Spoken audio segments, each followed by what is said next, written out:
গ্রাম বাংলার পুকুর, খালবিল ও জলাশয়ের সহজলভ্য কচুরিপানা এখন অনেক এলাকায় গবাদি পশুর সহায়ক খাদ্য হিসেবে ব্যবহৃত হচ্ছে।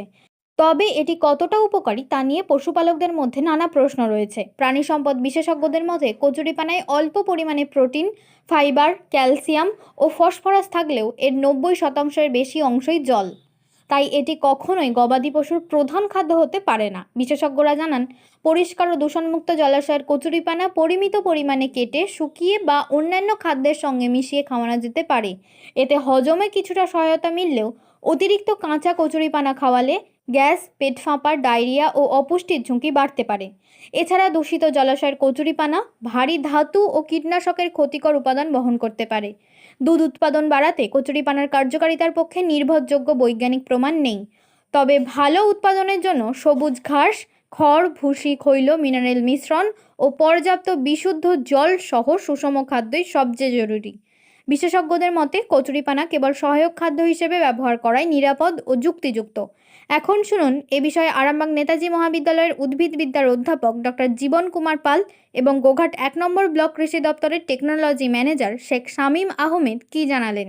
গ্রাম বাংলায় কচুরিপানা, তো এই কচুরিপানায় সাধারণ মানুষ গবাদি পশুর খাবারের জন্য ব্যবহার করে।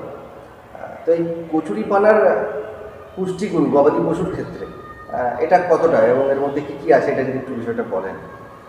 কচুরিপানা মূলত এখানে দেখবে যে জল ভর্তি বেশি, কারণ এরা জলজ উদ্ভিদ।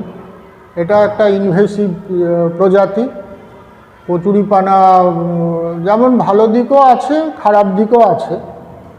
ভালো দিকটা হলো কি, এটা গবাদি পশুর খাদ্য হিসেবে শুকিয়ে তারপরে প্রসেস করে কেটে কেটে খাদ্য হিসেবে আজকাল করছে, সেটা তুমিও বলেছো। এবং হ্যাঁ, এখানে জলের সঙ্গে অনেক মিনারেলস আছে, যেরকম পটাশিয়াম, ফসফরাস, এই সমস্ত মিনারেলসগুলো পুষ্টি দেয় গবাদি পশুর ক্ষেত্রে। এই কাজেই সেইভাবে খাওয়ানো গ্রাম বাংলায় প্রচলিত হয়েছে। খুব সহজলভ্যভাবে পাওয়া যায়। হ্যাঁ, সহজেই পুষ্টিটা পাওয়া যাচ্ছে। তবে এগুলো শোধন করে বা পরিষ্কার পরিচ্ছন্ন করা দরকার। তবে কচুরিপানা যদি নোংরা জায়গায় জন্মায়, সেই কচুরিপানা কি খাওয়া? হ্যাঁ, সেই কচুরিপানা গাছটা তো পলিউট্যান্ট অ্যাবজর্বিং প্ল্যান্ট, অর্থাৎ বিভিন্ন লেড, মার্কারি বা যে সমস্ত পলিউট্যান্ট, হেভি মেটালস, সেগুলো খারাপ জায়গাতে রয়েছে, নর্দমাতে রয়েছে, সেইখানে কচুরিপানা জন্মাচ্ছে জলাশয়ে, জলা জায়গায়। সেই সমস্ত ক্ষতিকারক পদার্থগুলো যদি ওই গাছের সঙ্গে, কচুরিপানার সঙ্গে গরুর শরীরে যায়, তাহলে সেখানে থেকে খারাপ হওয়ার সম্ভাবনাও রয়েছে। সেই গবাদি পশু থেকে আমরা যে দুধ নিই, হ্যাঁ, সেই দুধেতেও তো সেইটা বিষক্রিয়া আসতে পারে। সেগুলো বায়োলজিক্যাল ম্যাগনিফিকেশন বা এই সমস্ত গাছ থেকে শরীরে আসছে। এই সমস্ত পরিবেশ বিজ্ঞানীরা বিভিন্নভাবে সচেতন করছেন মানুষজনকে, যে যাতে আমরা দূষণ না ঘটাই, না জলে, না মাটিতে, না বাতাসে, কি না বিভিন্ন প্লাস্টিক, যেটা আজকাল এটাকে ডিকম্পোজ করা সম্ভবই হয়নি, সেই জন্য একটা নির্দিষ্ট মাত্রার প্লাস্টিক ব্যবহার করা হয় যেটাকে ডিকম্পোজ করা যায়, বা একটু ফাইবার টাইপের। এই কচুরিপানা গবাদি পশুর ব্যবহারের বা খাওয়ানোর ক্ষেত্রে গোপালকদের কি বলবেন, যারা গোপালক আছে তাদের? গোপালকদের বলবো, যেখানে পরিষ্কার পরিচ্ছন্ন জায়গা থেকে কচুরিপানা হচ্ছে, সেই সমস্ত জায়গার থেকেই কচুরিপানাগুলো তুলে এনে কেটে শুকিয়ে অন্যান্য খাদ্যের সঙ্গে, খড়বিচেলি যে সমস্ত খাদ্য, সেগুলোর সঙ্গে মিশিয়ে খাওয়ালে কিছু মিনারেলস তা গবাদি পশু পেল, তাতে পুষ্টিগুণও হচ্ছে। সেইভাবে আমি করতে বলব।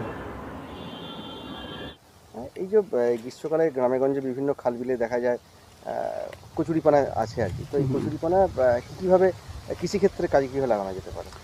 দেখুন, কচুরিপানা আমি আগের ভিডিওতে যেমন বলেছি যে মানে যেমন পার্থেনিয়াম আমাদের দেশের আগাছা নয়, কচুরিপানাও কিন্তু একটা, আমরা বিস্ময়কর হলেও সত্যি যে কচুরিপানাও কিন্তু আমাদের দেশের নয়।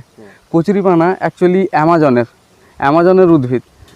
অ্যামাজনের একটা জলজ উদ্ভিদ, ব্রিটিশ পিরিয়ডে আমাদের দেশে আসে, ঠিক আছে, এর নীল ফুলের সৌন্দর্যের জন্য এটা আসে। হ্যাঁ, কিন্তু এসে মানে অবাক করার বিষয় যে এটা আমাদের দেশে একটা জলজ একটা আগাছায় পরিণত হয়েছে। যদিও এই আগাছাটা তুলনামূলক একটু ভালো আগাছা, এটাকে আমরা বিভিন্ন উপায়ে কাজে লাগাতে পারি। কীরকম? হ্যাঁ, যেমন আমরা এটাকে গবাদি পশুর খাবার হিসাবে দিতে পারি, বা এটা থেকে আমরা এর ভিতরে একটা তন্তুজ ভাব রয়েছে, সেই তন্তুকে কাজে লাগিয়ে বিভিন্ন ব্যাগ বা বিভিন্ন বস্তু আমরা বানাতে পারি। তার সঙ্গেও আরও এটাকে করা যেতে পারে, এটাকে কেটে এটাকে জৈব সার হিসাবে ব্যবহার করা যেতে পারে, এবং কেঁচো সার হিসাবেও এটাকে ব্যবহার করা যেতে পারে। এই রকম বিভিন্ন কাজে এটাকে ব্যবহার করার জন্য, এবং এটাকে আমাদের বিভিন্ন যে পুকুরে জলাশয়েতে যেসব মাছ থাকে, অনেক মাছ আছে যে মাছগুলো এর থেকে আহার গ্রহণ করে। তো এটাকে আমরা যদি সেইভাবে পরিকল্পিতভাবে যদি আমরা ব্যবহার করি, তাহলে কিন্তু কচুরিপানাটা কেবলমাত্র আগাছা না হয়, এটা আমাদের কাছে একটা উপকারের দিকও তৈরি হতে পারে। জৈব সারের যে বিষয়টা বলছেন, হ্যাঁ, আপনাদের কৃষি দপ্তর তরফ থেকে এই জৈব সারের তৈরি করার ব্যাপারে কিছু কোনো স্কিম আছে? আমাদের জৈব সার তৈরি করার জন্য চাষিদেরকে আমরা বিভিন্নভাবে ট্রেনিং দিয়ে থাকি, এবং বিভিন্ন সময় বিভিন্ন প্রকল্পের মাধ্যমে আমরা জৈব সার তৈরির প্রশিক্ষণের সঙ্গে সঙ্গে আমরা ডেমনস্ট্রেশন বা প্রদর্শনীও আমরা করে থাকি। তাতে চাষিরা কিছু উপকৃত হন।